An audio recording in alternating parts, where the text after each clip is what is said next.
Okay, so now we're to the next position of this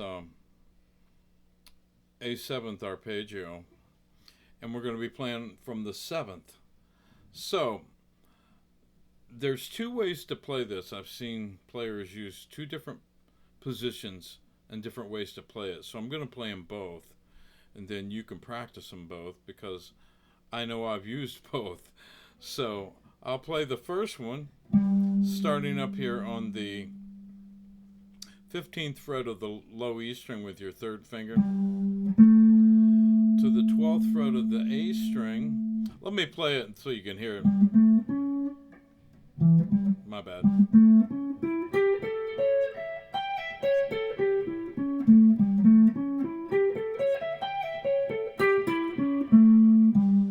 So, I use my third finger there because frets are smaller. It's not that far of a stretch. So we got 15th low E string, 12th fret, the first finger on the A string, fourth finger on the 16th fret of the A string, second finger on the 14th fret of the D string, first finger on the 12th fret of the G string, second finger on the 14th fret of the G string, roll it down to the 14th fret of the B string, first finger on the 12th fret of the high E string, third finger up on the 15th fret of the high E string. So you have a little bit of a roll there, right there, roll that. And you roll it back up.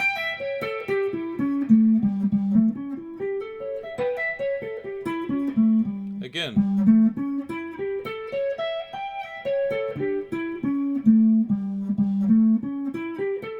Play it ascending and descending.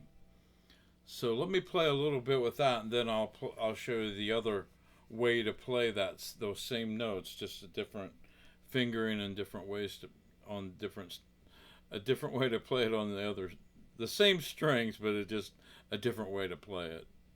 I'll get it out right. Just give me time.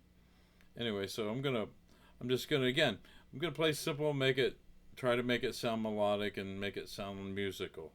That's all you want to do. Once you feel like you've got these arpeggios down in the position that you've been working on, try to play it with that track and make it musical.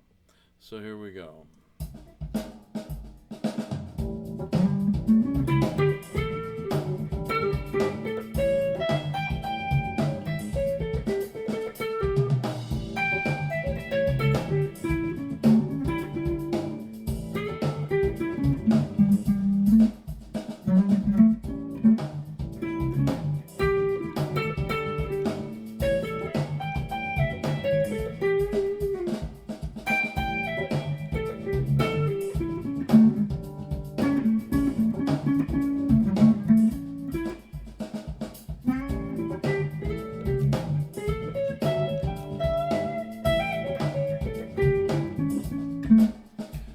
So anyway, that was we're on the fourth position, which is starting from the 7th. So here's another way that a lot of people will play the same series of notes for sure. So they'll start here on the 15th fret of the low E string with their second finger. Go to the 17th fret of the low E string with their fourth finger, to the 16th fret of the A string with your third finger, to the 14th fret of the D string with your first finger, to the 17th fret of the D string with your fourth finger, to the 14th fret of the G string with your first finger, roll it down to the 14th fret of the B string with your first finger, up to the 17th fret of the B string with your fourth finger, then you end here on the 15th fret of the high E string with your second finger. So this sounds like this.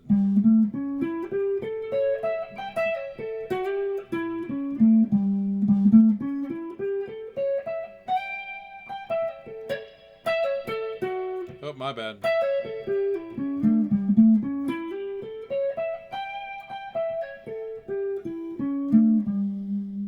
So, you know, you can do both of those. You can do this one.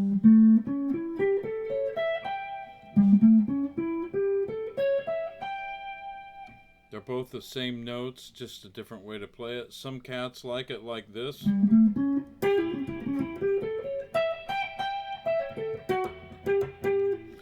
I I like the other one better, and I don't know why, but anyway. So, but use them both.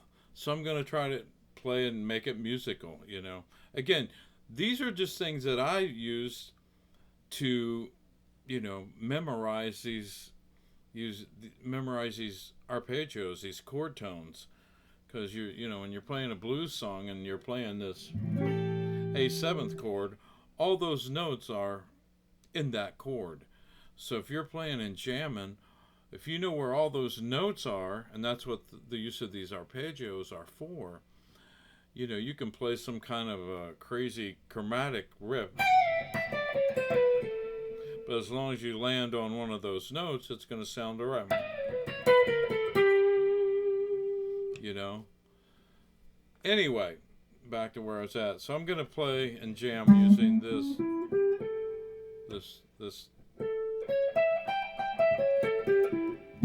this position up here, the different one, along with the track.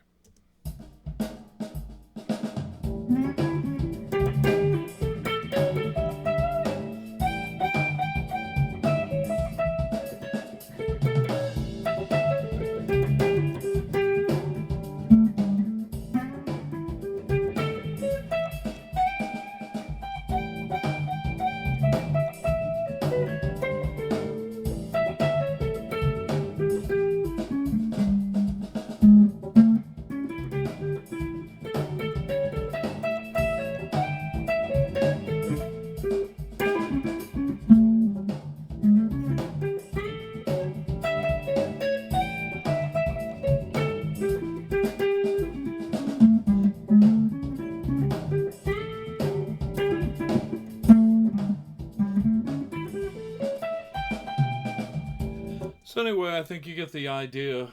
So again, take all four of those arpeggio positions, 5 counting the other one that's the same, but just a different way to the fingering and the string location is different. But if you'll take those arpeggios and learn them, you know, and know where they're at, those are safe notes to end a phrase on. Again, those are all the notes that are in this 7th chord.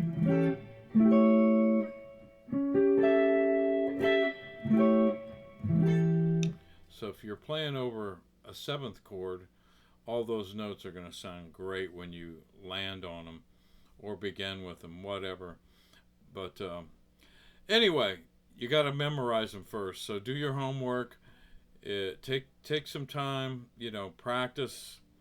Like, use that once you feel comfortable that you have these arpeggios down, you know, play them with those tracks and put in the time. You know, you can't replace you know, practicing. There's no substitute for it. You know, it gets kind of redundant. You know, I know doing this. You know, but trust me, I've probably played that arpeggio a few thousand times, but you know, once you have played it that much, you know where it's at. Anyway, hope you have fun listening to these arpeggios, and again, transpose them to other keys too. That's another thing. There's your root note. So if that's A, look at that as a pattern.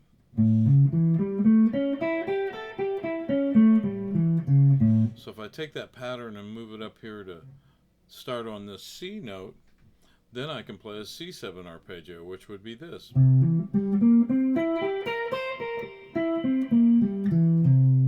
A D note here, D. E.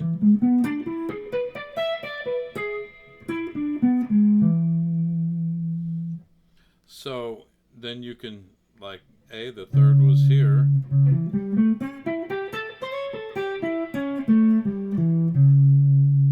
So C would be here. Start here. Oh.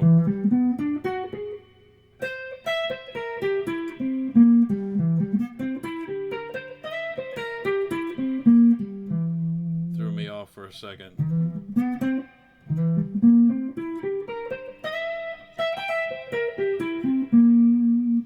So do it in other keys, you know. Try to work all these arpeggios out in the other keys. All right.